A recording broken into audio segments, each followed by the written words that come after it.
नमः श्रीवर्धमानाय निर्धूतकलिलात्मने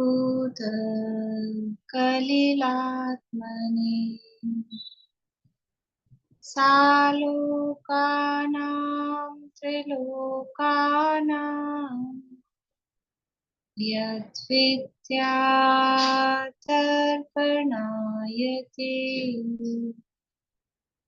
यद्विद्यातर्पणायते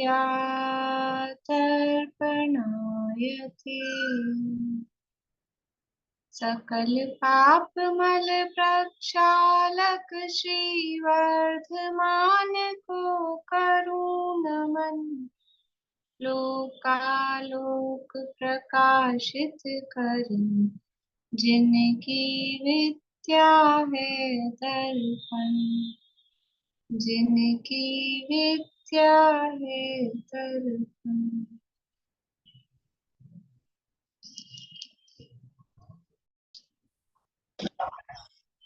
रत्नकरण शावकाचार नामक ग्रंथ चल रहा है और उसके अंतर्गत तीसरे अध्याय के उपरांत परिशिष्ट में 47 शक्तियों के नाम दिए हैं। उन 47 शक्तियों का स्वरूप यहाँ थोड़ा संक्षेप में हम देख रहे हैं। लगभग काफी शक्तियों की चर्चा हो गई है, अंतिम प्रकरण अपना चल रहा है।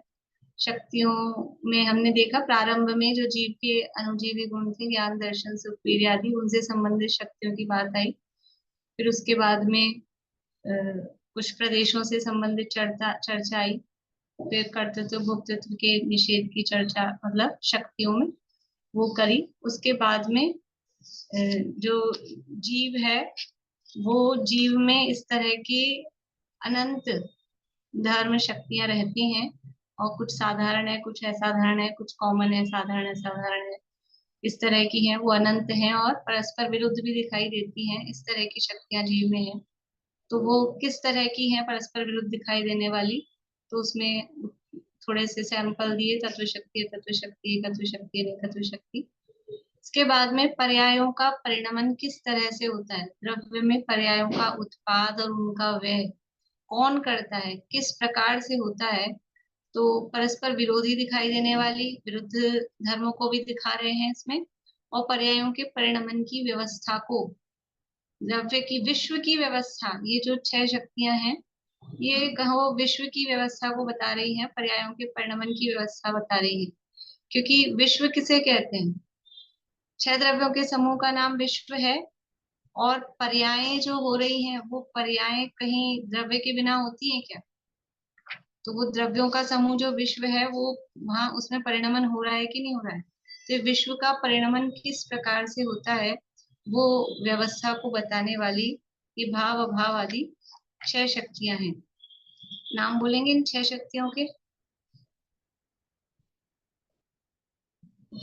कविता जी आपने याद किए?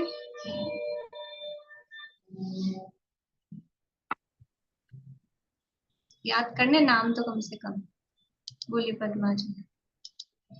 ये 6 शक्तियों के ना, हाँ, भाव शक्ति, अभाव शक्ति, भाव भाव शक्ति, अभाव भाव शक्ति, भाव हवाव शक्ति और भाव भाव दोबारा बोलिए, गड़बड़ हो गई।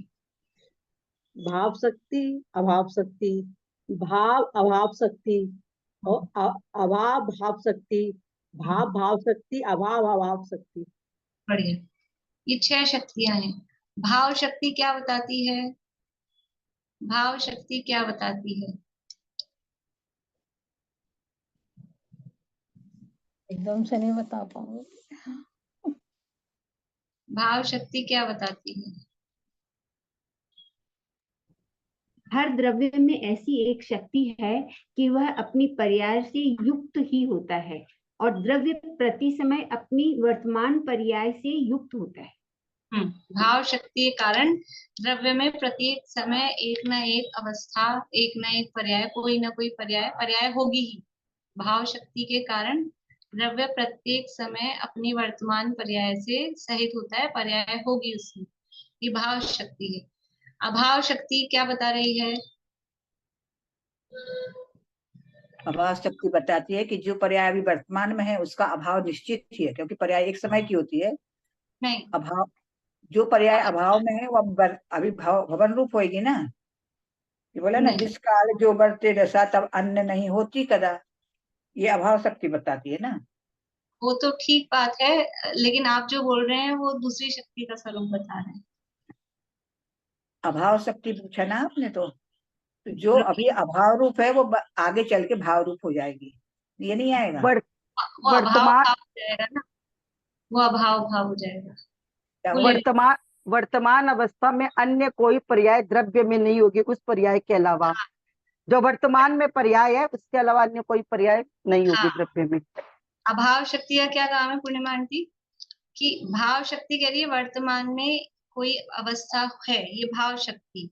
और अभाव शक्ति कह रही है वर्तमान में अन्य अवस्था, यानी वर्तमान अवस्था को छोड़कर अन्य अवस्थाएं नहीं है, ये कह रही है अभाव शक्ति। अब जो नहीं है वो बाद में भाव रूप हो जाएगी, वो अभाव भाव शक्ति कहेगी। जो आप स्वरूप बता रहे हैं वो अभाव भाव की, जो वर्तमान में नहीं है वो बाद में कभी आ जाएंगी जब उनका समय आएगा, तो वो है अभाव भाव शक्ति। अभी केवल भाव शक्ति का स्वरूप पूछ रहे हैं, तो अभाव शक्ति।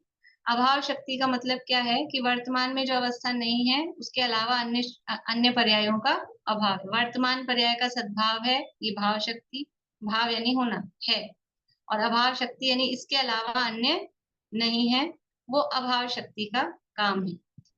फिर भाव अभाव और अभाव भाव शक्ति का क्या काम है? बोलिए दीपिका जी। मतलब वर्तमान पर्याय के अलावा अन्य पर्याय नहीं होना, नहीं, जो वर्तमान में वो अगले समय नहीं होगी, वो भाव अभाव शक्ति। अभाव भाव शक्ति में जो अभी नहीं है वो बाद में होगी। हाँ ठीक है। भाव अभाव शक्ति क्या कह रही है कि जो वर्तमान में पर्याय है अगले समय नियम से उसका अभाव होगा, ये भाव अभाव शक्ति। और अभाव भाव शक्ति क्या कह रही है कि वर्तमान में जो नहीं है अभाव रूप है, उसका आगामी समय में भाव हो जाएगा, तो ये कह रही है अभाव भाव शक्ति। यानी किसी के माथे पर कोई भार नहीं है कि किसी को ये टेंशन हो पर्याय होगी कि नहीं होगी, कोई दूसरी नहीं हो जाए, जो है अभी वो जाएगी कैसे, जो नहीं है वो आएगी कैसे, ऐसा किसी के माथे पर कोई भार नहीं है। फिर भाव भाव शक्ति क्या कह रही है? भाव भाव शक्ति भाव शक्ति से पता चलता कि जब द्रव्य और पर्याय त्रिकाल एक रूप हो जाते हैं दोनों, तो वैसे ही पर्याय निरंतर प्रकट होती है। जैसा द्रव्य का भाव है निर्मल, वैसे ही भाव रूप पर्याय निरंतर त्रिकाल एक रूप प्रकट। त्रिकाल एक रूप रहती है, मतलब द्रव्य के अनुसार ही पर्याय निकलती है। ये उसका दूसरा अर्थ है। दूसरी तरह से एक जो सिंपल अर्थ अपन ने किया,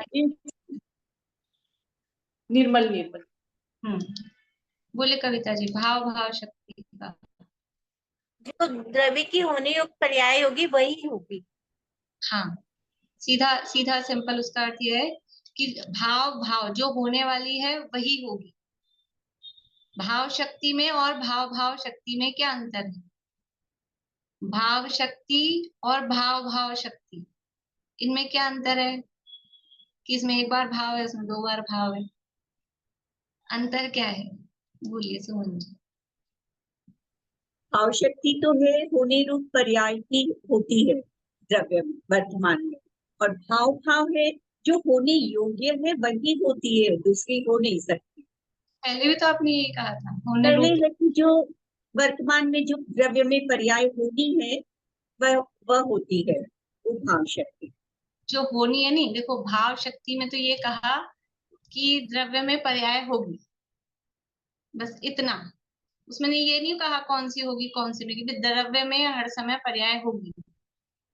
तो अब पर्याय होगी, तो उदाहरण दिया था ना कि पर्याय होगी तो ठीक है, अभी पहले बुढ़ापा आ जाए वो भी एक पर्याय है, बाद में जवानी आ जाए वो भी पर्याय है, तो ऐसा नहीं। तो भाव शक्ति में इतना कहा था पर्याय होगी, द्रव्य अपने वर्तमान पर्याय से युक्त होता है, ये भाव शक्ति का काम है। तो भाव शक्ति तो केवल पर्याय के सद्भाव को बता रही है, और भाव भाव शक्ति उसको और बाउंड कर रही है कि जो होने वाली है वही होगी, कोई और नहीं हो सकती। ऐसा नहीं कि कोई सी भी आ जाए, बचपन के बाद में बुढ़ापा आ जाए डायरेक्ट, कि जो होने वाली है वही होगी, ये कह रही है भाव भाव शक्ति।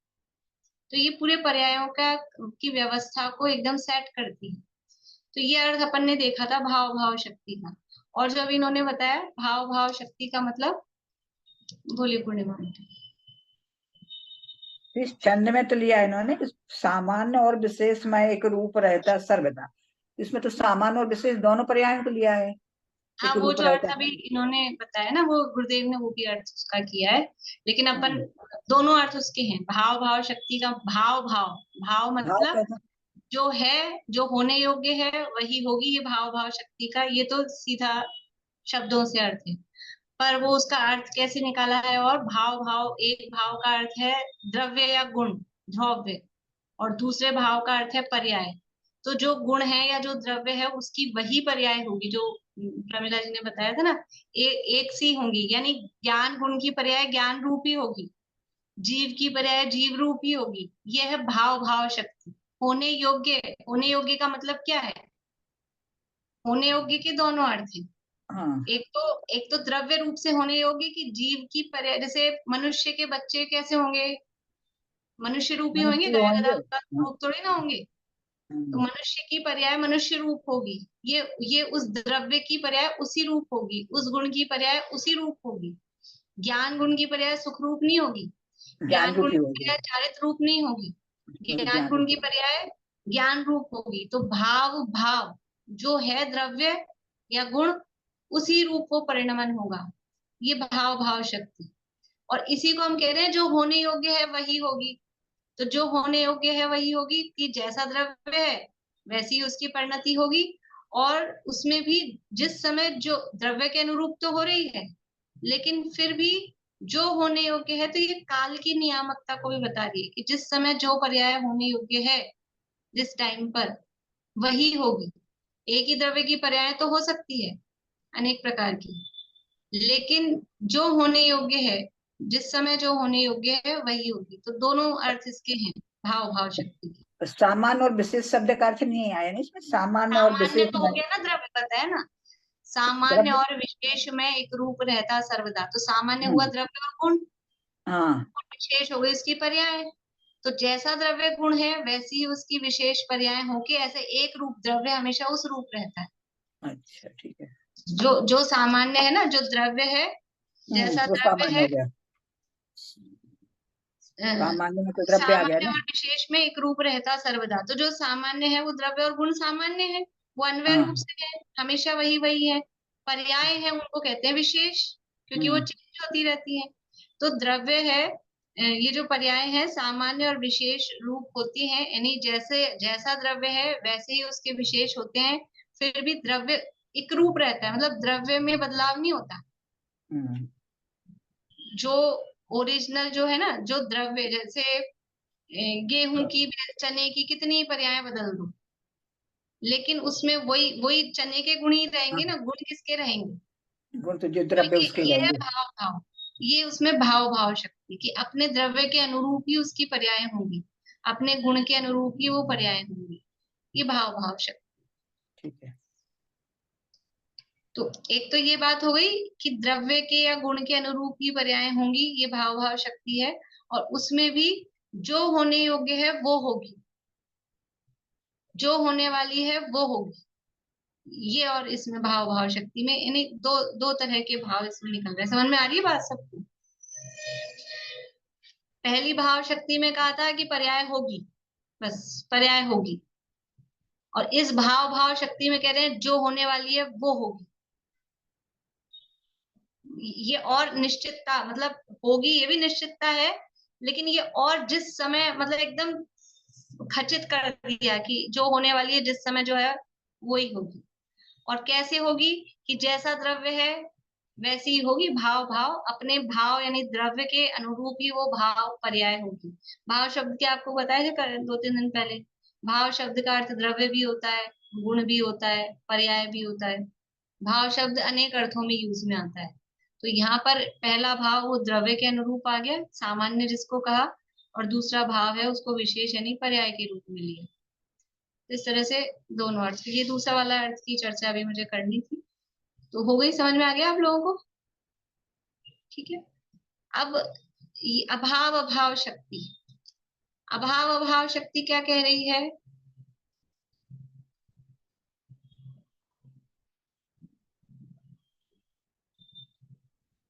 शीला भाभी बोलेंगे आप?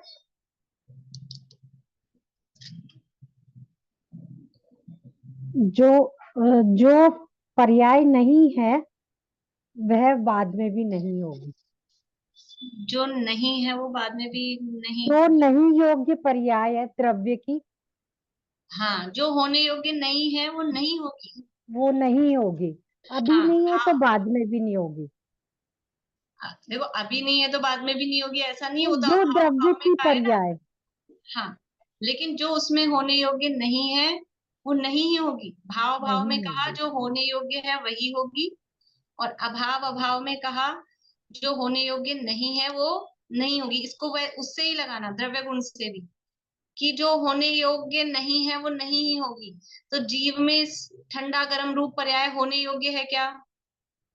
जीव में, तो जीव में ठंडा गर्म रूप होने योग्य पर्याय नहीं है तो वो कभी नहीं होगी। ये अभाव अभाव शक्ति का काम है।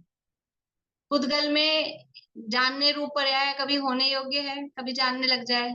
कितनी बड़ी बड़ी ये मशीनें आ गई, कितना जानता है कंप्यूटर, कितना जानता है मोबाइल, कितना जानता है गूगल, कितना जानता है, कि उसमें वो अभाव अभाव है, वो उसमें वो होने योग्य नहीं है पर्याय, नहीं होने योग्य पर्याय नहीं ही होगी।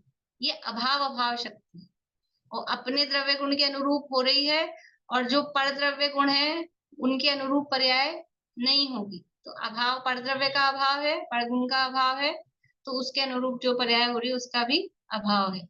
ऐसी अभाव अभाव शक्ति। अभाव शक्ति और अभाव अभाव शक्ति में क्या अंतर है? जो सेकंड थी अभाव शक्ति, और ये वाली है अभाव अभाव शक्ति। सेम वही है जैसा अपन ने भाव भाव में और इसमें किया। बोलिए प्रमिला जी।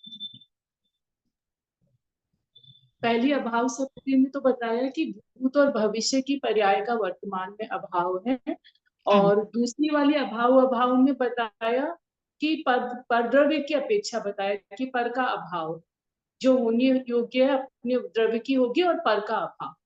हाँ, पहली अभाव शक्ति में तो कहा था कि जो अभी वर्तमान में नहीं है उसके अलावा अन्य पर्यायों का अभाव है। अब यहाँ कह रहे हैं कि जो अभी नहीं होने योग्य है वो नहीं होगी यहाँ, और उसको निश्चित कर रहे हैं। इस तरह से ये छहों ये शक्तियों में। है कि अगर अगर अभाव मानेंगे तो केवल ज्ञान की पर्याय का भी अगर अभाव मान लेंगे तो मतलब शुद्ध परिणमन का अभाव भाव शक्ति। हाँ, तो वो इसीलिए अलग हो सर्वथा जाता अभाव नहीं है कि जो अभी है। इन्होंने कहा था ना शिला, जो जिसका अभाव जो नहीं हो रही है वो कभी नहीं होगी, ऐसा नहीं। जो नहीं होने योग्य है वो नहीं होगी, जो अभी नहीं है वो कभी नहीं होगी, ऐसा नहीं कि अभी तो केवल ज्ञान नहीं है फिर कभी नहीं होगा क्या? होगा। वो किस में जाएगा? अभी केवल ज्ञान नहीं है लेकिन बाद में होगा। कौन सी शक्ति में जाएगा? किस शक्ति का काम होगा ये? अभी केवल ज्ञान नहीं है बाद में होगा। बोली कविता जी। अजू ये इसमें अभाव भाव शक्ति में पकड़ी अभाव भाव शक्ति, अभी केवल ज्ञान का अभाव है लेकिन उसका सद्भाव हो जाएगा। अभी मिथ्या ज्ञान है और वो सम्यक ज्ञान में बदल जाएगा। कौन सी शक्ति के कारण होगा ये काम? अभी मिथ्या ज्ञान है वो सम्यक ज्ञान में बदल जाएगा। भाव अभाव शक्ति। भाव भाव शक्ति, ठीक है ना। ये शक्तियां बहुत, मतलब इनको समझना बहुत जरूरी है और इस तरह से अप्लाई करना बहुत जरूरी है। कोई भी ऐसा नहीं समझना कि हम तो मतलब खाली सुन रहे हैं, आ रहा है तो ठीक है, समझ में नहीं आ रहा है तो ठीक है। इसको समझना पड़ेगा, समझना पड़ेगा इसको। वस्तु स्वरूप को समझने के लिए अपने, समझ लो, जीवन में सुख शांति के लिए, सम्यक दर्शन की प्राप्ति के लिए इसको समझना बहुत आवश्यक है, अनिवार्य है एक तरह से। इसलिए ये कि अपने में जब सब द्रव्य का पूरा परिणमन सब सेट है, फिक्स है, द्रव्य में खुद में ऐसी शक्तियां हैं कि दूसरे से बाहर से कहीं कुछ कराने की जरूरत नहीं है। कुछ करने की कौन आएगा, कौन ले आएगा, कैसे लाएगा, कैसे वो, कितनी टेंशन रहती है, कितनी टेंशन रहती है अपने वो दुनिया भर के कामों की। कौन करेगा, कैसे आएगा, कैसे जाएगा, सब सब अपने आप होता है। सारी द्रव्य की पर्याय अपने आप सुनिश्चित है, सारा परिणमन सुनिश्चित है। इन शक्तियों के चिंतन से एक ये भी मतलब जो है निराकुलता होती है कि हम सोचते हैं अब पता नहीं हमें कब जो है सम्यक दर्शन होगा, कब जो हमारी मतलब जो परिणति शुद्ध होगी।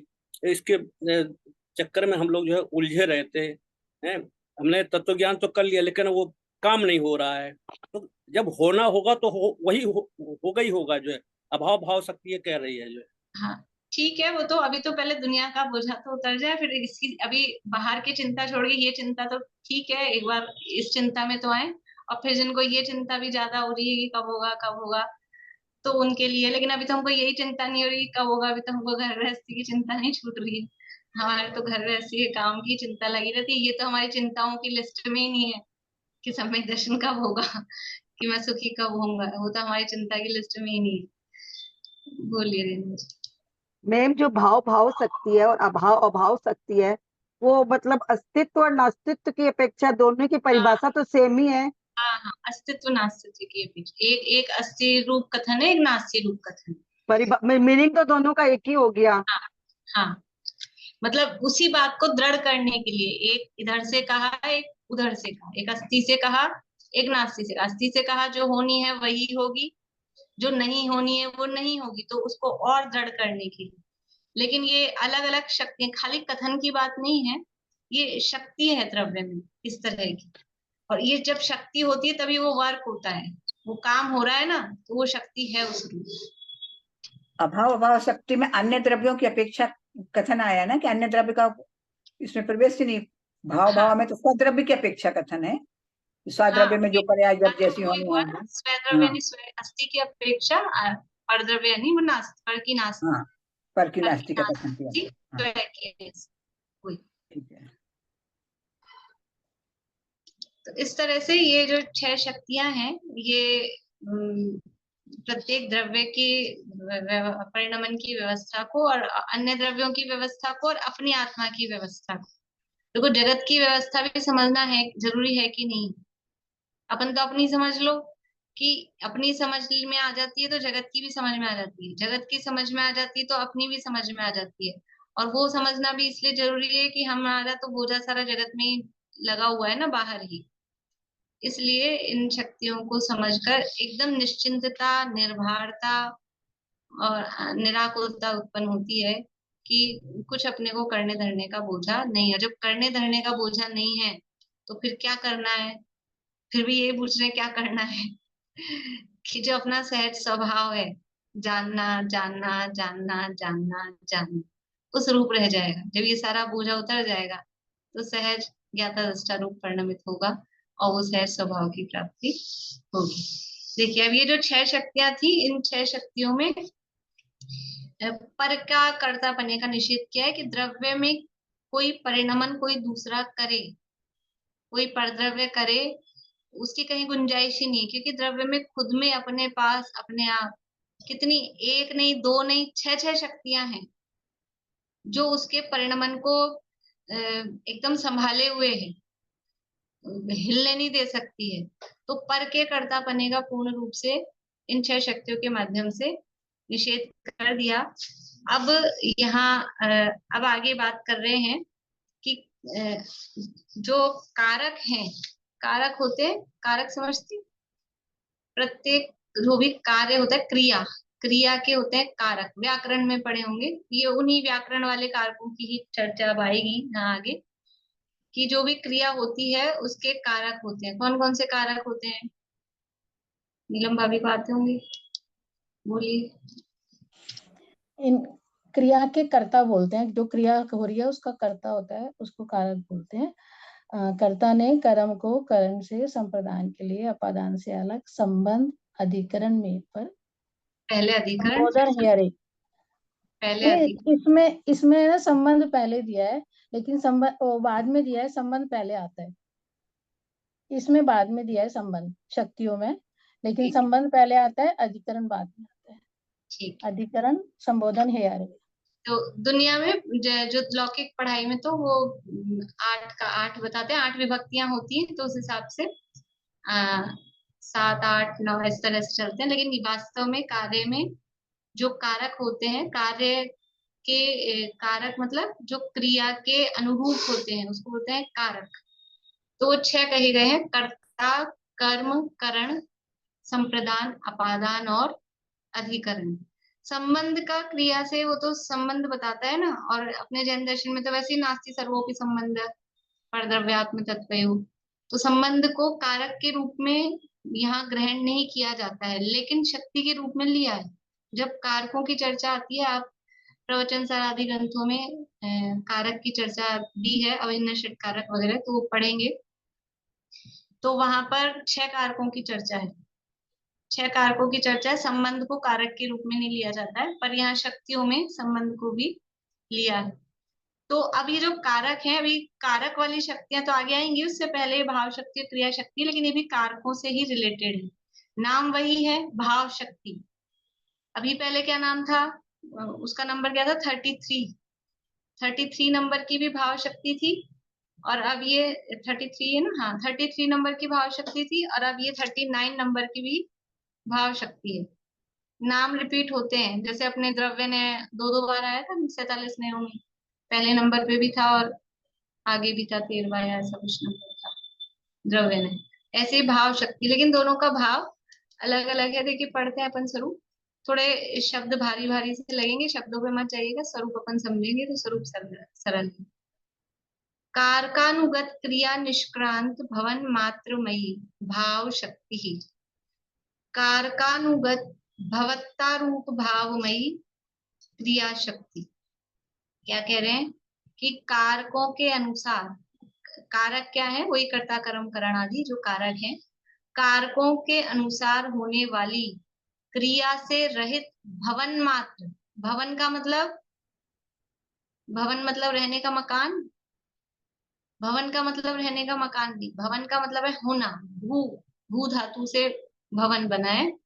तो कारकों के अनुसार होने वाली क्रिया से रहित भवन मात्र मतलब होने मात्र, होना मात्र जो है उस रूप, उस मयी भाव शक्ति है।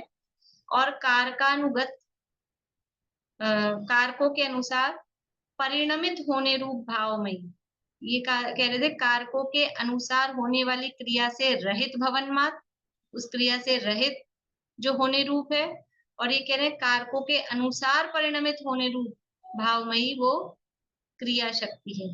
देखो सीधा सीधा से क्या कह रहे हैं इसमें, शब्द थोड़े ऐसे हैं कि क्या कह है, पर भाव इसमें क्या कहना चाह रहे हैं कि अब जो भी एक क्रिया हो रही है, जो पर्याय हो रही है, तो भाव शक्ति में कह रहे हैं कि वो पर्याय हुई कारकों, कारकानुगत क्रिया निष्क्रांत भवन मात्रमयी, कि कारकों के अनुसार जो क्रिया हो रही है उससे रहित, मतलब कि जो क्रिया हो रही है उसमें कारकों का रोल ये करता, ये कर्म, ये करण, ये संप्रदान, ये अपादान, ऐसा नहीं कह रहे हैं, बस वो हुई, उसका होना मात्र, भवत्ता मात्र लिखा है, भवन मात्र, भवन मात्र मतलब वो हुई, जो भी क्रिया पर्याय हुआ है, जो हुई, वो हुई शब्द है ना, उसमें हुई, दूसरा वाक्य बोलती हूँ।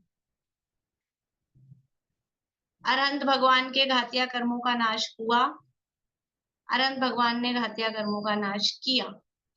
2 वाक्य हैं, समझ में आ रहा है, दोनों शब्द समझ में आया अंतर। उनके कर्मों का नाश हुआ और कर्मों का नाश किया। तो ये जो हुआ है ना इसमें, तो भाव मतलब, ये तो उदाहरण दिया मैंने, भाव शक्ति में कह रहे हैं जो पर्याय हो रही है वो हुई, यानी उसमें दूसरे की निरपेक्षता बता रहे हैं, कोई करने वाला है ऐसा नहीं, हुआ शब्द में निरपेक्षता बताते हैं, किसी की अपेक्षा नहीं है, ये हुआ। और किया, तो किया में अपेक्षा रहती है करने वालों की, कारकों की।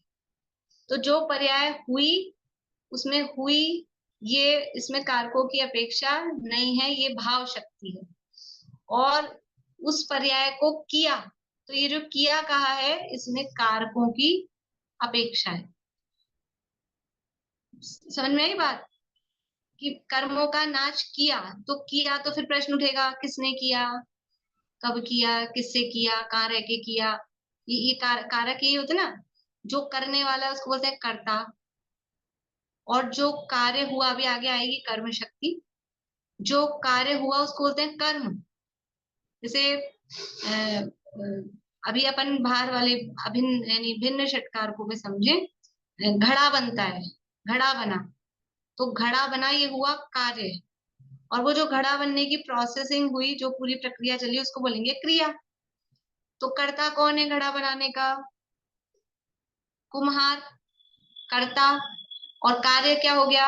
घड़ा। फिर करण, करण मतलब होता है साधन। साधन क्या है? घड़ा बनाने का साधन क्या है? कि वो जो भी उसके चाक वगैरह जो भी है ना, तो कुम्हार ने घड़े को चाक आदि से या मिट्टी के पिंड से, फिर संप्रदान क्या होता है? संप्रदान मतलब किसके लिए? संप्रदान में ये बोलते हैं कर्ता ने, यानी इस व्यक्ति ने करण से, कर्म को यानी घड़े को, करण से यानी जो भी चाक वगैरह जो साधन है उसके करण से, और किसके लिए? संप्रदान के लिए। तो जल भरने के लिए, किसके लिए बना रहे हैं घड़ा? जल भरने के लिए, ये हो गया संप्रदान। और कहाँ से मिट्टी लेके बनाया? तो अपादान है, जिसमें से मिट्टी निकाली, तो वो टोकरी में से जो भी उसका था उसमें से मिट्टी लेकर, और किसके आधार पे बनाया? तो वो कीली चाक जो है उस आधार पर घड़े को बनाया। तो ये सारे तो कारक हैं बाहर लगे, कुम्हार अलग, मिट्टी अलग, उसका चाक अलग, और किसके लिए बनाया वो व्यक्ति अलग, इनको बोलते हैं भिन्न षटकारक या व्यवहार षटकारक। अभी यहाँ जो चर्चा आने वाली है आगे की भी शक्तियों में आएगी, और यहाँ पर भी। तो यहाँ क्या कह रहे हैं भाव शक्ति में, कि जो विकार के अभिन्न षटकारक हैं उनसे यहाँ निरपेक्षता बता रहे हैं। जो पर्याय हुई तो वो षटकारकों से निरपेक्ष है। मतलब जो विकार होने रूप, ना तो द्रव्य में स्वभाव है, ना गुण में ऐसी योग्यता है, मतलब गुण भी ऐसा कोई नहीं अपने में कि मुझ में विकार हो, ना मेरे द्रव्य का स्वभाव ऐसा है कि मुझ में विकार हो, लेकिन वो पर्याय में विकार होता है। तो वो कह रहे हैं कि ये इसमें इस कारकों की मुझे अपेक्षा नहीं है, वो जो विकार हो रहा है वो हो रहा है, मैं उसका कर्ता नहीं। पहले जो 6 शक्तियां बताई, पहले जो 6 शक्तियां बताई हैं उसमें पर से निरपेक्षता बताई है, ठीक है। अब ये जो शक्ति बता रहे हैं भाव शक्ति और क्रिया शक्ति, तो भाव शक्ति में अभिन्न, अब कारकों से भी निरपेक्षता बता रहे हैं, तो भाव शक्ति में तो अभिन्न षटकारकों से भी निरपेक्षता, लेकिन किसके अभिन्न षटकारक? अभिन्न षटकारक समझ में आए? अभिन्न षटकारक नहीं पता है। अभी जो बताया ना कुम्हार वाला, कर्ता कर्म करण संप्रदान, कुम्हार, ये तो है भिन्न षटकारक। और अभिन्न क्या होंगे? कि मैंने, अपने द्वारा, अपने लिए, अपने में से, अपने को जाना, ये क्या हो गया? ये सब अपने में अभिन्न। अब बाहर की चीजों में तो अभिन्न कैसे लगेंगे? मिट्टी में लगाओ, मिट्टी ने, मिट्टी में से, मिट्टी के द्वारा, मिट्टी के लिए, मिट्टी में से ही लेकर और वो घड़ा रूप बनी, ऐसा अभिन्न षटकारक मतलब उसी द्रव्य में लगे उस। और वास्तव में जो कारक होते हैं वो जो कर्ता किसे कहते हैं? आज बात पूरी नहीं हो पाएगी, थोड़ा सा अभी अधूरा सा रहेगा, कल इसको अपन पूरा करेंगे, कल क्लियर हो जाएगा। अभी क्या पूछा मैंने, बोलिए। जो स्वयं कार्य रूप परिणमित, हाँ, ये कर्ता किसे कहते हैं? जो स्वयं कार्य रूप परिणमित हो उसे कर्ता कहते हैं।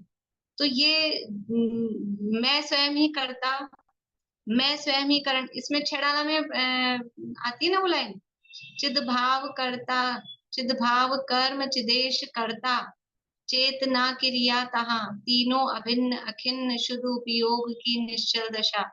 तो वहां कर्ता कर्म और क्रिया 3 लिए हैं, 6 ले लेना कारक पूरे। वो सब अभिन्न अपने में ही जो लगे। तो यहाँ पर बाहर जो पिछली वाले 6 शक्तियां थी उसमें तो पर षटकारकों की पर की निषेध कर दिया। अब इस भाव और क्रिया शक्ति में, भाव शक्ति में अभिन्न षटकारकों का भी निषेध कर रहे हैं कि वो होती है, लेकिन किसके अभिन्न षटकारक का निषेध कर रहे हैं? कि विकार के षटकारक मुझ में नहीं है, मेरे में ऐसी कोई शक्ति नहीं है, ऐसा कोई कारक नहीं है कि मैं विकार करूं। वो होती है, वो हुई, वो बस उतने से वो हो गई तो ठीक है, लेकिन उसको करने का मेरे द्रव्य और गुण में कोई स्वभाव शक्ति नहीं है। तो भाव शक्ति क्या कह रही है कि जो भी पर्याय हुई वो कारकों से निरपेक्ष है। और वहां कारकों से निरपेक्षता बताने के लिए क्लियरिफिकेशन में दिया कि विकार के कारकों से निरपेक्षता यहाँ पर दी है। और जो क्रिया शक्ति है, वो क्रिया शक्ति क्या कह रही है? क्रिया शक्ति ये कह रही है कि जो पर्याय होती है वो कारकों के अनुसार होती है। तो यहाँ अपने अभिन्न षटकारकों से सहित बताया। तो कौन से षटकार, कौन सी क्रिया के या कौन सी पर्याय के षटकारकों से सहित बता रहे हैं? तो निर्मल पर्यायों के षटकारक से तो अभिन्न है। देखिए फिर से 1-2 मिनट लेते हैं। भाव शक्ति में क्या कहा? भाव शक्ति में कहा कि विकार के षटकारकों से भिन्न है ये भाव शक्ति। ठीक है, पहले तो भाव और क्रिया का अर्थ समझ में आ गया ना, शब्दों से जो किया। भाव यानी हुई, होना, और क्रिया मतलब उसको किया। ये तो भाव और क्रिया शक्ति का शब्द से अर्थ।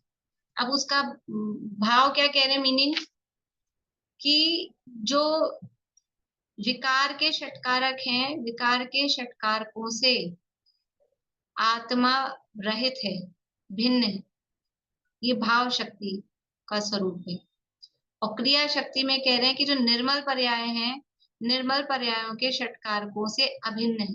यानी जीव निर्मल पर्याय को तो करता है, क्रिया शक्ति में करने की बात कर रहे हैं ना, किया, तो निर्मल पर्याय को तो करता है और विकारी पर्याय को करता नहीं है, वो होती है। अपन भी ऐसा करते हैं कि नहीं करते? रोटी जलाते हैं कि फुलाते हैं, अच्छी बनाते हैं? कि जो निर्मल पर्याय होती है उसका तो कर्ता बनते ही, मैंने बनाई, ये इतनी अच्छी स्वादिष्ट सब्जी मैंने बनाई, और नमक तेज हो जाए, दूना हो जाए, जल जाए, लग जाए, तो लग गई, आज दाल लग गई, आज खीर लग गई, उसे कर्ता नहीं बनते। बिल्कुल वही चीज है बस, कि भाव शक्ति और क्रिया शक्ति। अब समझ में आ गई? भाव शक्ति में कह रहे हैं कारकों से निरपेक्ष है, लेकिन कौन सी पर्याय कारकों से निरपेक्ष है? जो विकारी पर्याय है वो कारकों से निरपेक्ष है, उसमें हमारे कारक नहीं लगाते हैं। और जो निर्मल पर्याय है वो कारकों की अपेक्षा से सहित है, उसके कर्ता है। निर्मल पर्याय के अपने ज्ञान दर्शन आदि का जो परिणमन हो रहा है, केवल ज्ञान आदि रूप जो परिणमन होगा, सम्यक दर्शन आदि रूप जो परिणमन हो रहा है, उसके तो कर्ता है। और राग द्वेष मोह आदि का जो परिणमन हो रहा है उसका कर्ता नहीं। ये इसका स्वरूप है। और बाकी चर्चा अपन कल और करेंगे। आ जाएगा, मतलब थोड़ा आज आया होगा, नहीं आया होगा जो बचेगा वो कल हो जाएगा। ठीक, अभी यही पूरा करते हैं। और वैसे वो सब एक साथ चलेंगी अब 6 शक्तियां, तो देखते हैं कल या परसों तक ये फिर प्रकरण अपना पूरा हो जाएगा, या तो कल ही या परसों। बोलिए। ये बोलना तो नहीं चाह रही थी, हो सकता है मेरे शंका रह जाए। नहीं तो रही अभाव शक्ति, वो भाव शक्ति और क्रिया शक्ति में, भाव में तो आपने कहा अपने आप होनी है, राग द्वेष वाली क्रिया है, तो उसमें निश्चयाभास की लुक बन गई। विकारी तो अपने आप होगी और निर्मल पर्याय करता मैं हो गया। देखो ये तो शक्तियों का कहा था, ये उत्कृष्ट अध्यात्म की चर्चा है, शक्तियों का जो प्रकरण है ना। अब निश्चयाभास कोई करे तो करे। मैं आपको अपने मन की सुन के कह रही हूँ, भाव शक्ति तो होगी होने रूप, उसमें मैं उसका करता नहीं हूँ। और क्रिया शक्ति में निर्मल पर्याय की है तो उसका मैं करता बन गया। निर्मल पर्याय का तो मैं करता हूँ और राग द्वेष क्रिया मैं नहीं करता। ये सुनने में ऐसा लगता है ना, राग द्वेष क्रिया तो मैं नहीं करी। तो कभी उसका देखो, जब प्रकरण चलता है ना, जैसा प्रकरण हो, अभी इसीलिए कही उत्कृष्ट अध्यात्म की बात है, तो यहाँ राग का कर्ता स्वीकार नहीं करेंगे। और जब समझ लो ज्ञानात्मक स्तर पे बात चलेगी, तब राग का कर्ता भी स्वीकार कराते, राग का कर्ता स्वीकार नहीं करेगा। द्रव्य संग्रह में कहा है कि नहीं कहा है? कैसे छोड़ेगा? उगल का मान ही ही कहा है, तो वो भी कहेंगे हाँ बैलेंस बना के चलते हैं। लेकिन अभी प्रकरण क्या चल रहा है, अभी ठीक है, बात कौन सी चल रही है? तभी मैंने अंदर से हाँ निकाली, मैंने कहा ये तो भाव शक्ति होने रूप क्या राग द्वेष क्रिया प्रिया अपने आप होती हाँ है, हम क्या उसमें करते नहीं बनते। जय जिनेन्द्र दीदी। मैं बोल रही जैसे राग हाँ द्वेष का कर्ता नहीं बोल रहे हैं, वो इसलिए नहीं बोल रहे कि वो परनिमित्त से होता है इसलिए। हाँ, परिनिमित्त से होता है, विभाव है ना। अभी का हाँ। उदाहरण दिया ना कि भाई रोटी जल गई तो हम उसके कर्ता कहाँ बनते हैं? हम्म। अपने बच्चे अच्छे पढ़ लिख जाए तो हम हमारे बच्चे अपन थोड़ा उसमें रहते हैं, और कोई गलत निकल जाए, नहीं होए, तो हम बनते हैं क्या उसके कर्ता? ये ऐसा रह गया, ये ऐसा हो गया, गया गया वर्ड यूज लेते हैं। और ऐसे तो इसको मैंने डॉक्टर बना दिया, इंजीनियर बना दिया, सभी दुनिया में ही ऐसा चलता है। हाँ, मैम इसमें तो एक चीज इसीलिए बोलते होंगे ना दीदी, क्योंकि उसमें परनिमित्त आ गया। हाँ, वो यही, बस यही अभिप्राय है भाई, हम विकार के कर्ता बनेंगे तो फिर उसको अपना मानेंगे ना, फिर छूटेगा कैसे? उसके कर्ता बनेंगे तो, इसलिए उसका कर्ता बना, उससे हम अलग होना चाहते हैं ना, ये मैंने नहीं किया, एक मिनट रुकिए, उससे अलग होना चाहते हैं, इसलिए उसके कर्ता नहीं बनते। बोलिए कभी। थैंक यू दीदी। मैम इससे है ना कि अपन मोक्ष भी प्राप्त कर सकते हैं। ये शक्ति है हमारे में कि हम निर्मल पर्याय हैं, हम राग द्वेष वाले नहीं है। इसमें की शक्ति है जिससे हम अपने मतलब सम्यक दर्शन प्राप्त कर सकते हैं। हाँ हाँ, बहुत बढ़िया, यही तो विचार करना है कि मैं निर्मल पर्याय का तो करता हूँ, मैं राग द्वेष मोह का करता नहीं हूँ। बढ़िया, बोलिए स्मिता। इसका मतलब ये हुआ राग आदि भावों का जैसे मैं करता हूँ तो सम्यक दर्शन आदि का भी तो मैं ही करता हूँ। रागादि भाव का कर्ता कहाँ कह रहे हैं? यहाँ तो रागादि भावों का कर्ता बना मना कर रहे हैं, मैं करता नहीं हूँ ये कह रहे हैं। सम्यक दर्शन आदि का तो हुई, निर्मल पर्याय का तो करता हूँ, मैं अपनी निर्मल पर अच्छी पर्याय का ही करता हूँ। यहाँ तो भाई शक्ति की बात चल रही है। अगर यहाँ राग का कर्ता बताएंगे तो वो तो राग तो कमजोरी है, यहाँ बात तो अपनी अभी अच्छाइयाँ दिखानी है, शक्ति की बात चल रही है, और फिर कहो कि बीच में ही थोड़ी बहुत भी लूप होल दिखाएंगे तो फिर वो शक्ति कहाँ रहेगी? इसलिए कमजोरी की बात मत करो, अभी ये वाली बात ही मत करो, ऐसा कहते हैं।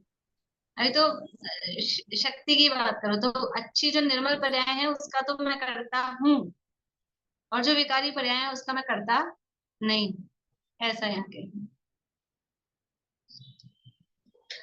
चलिए जी।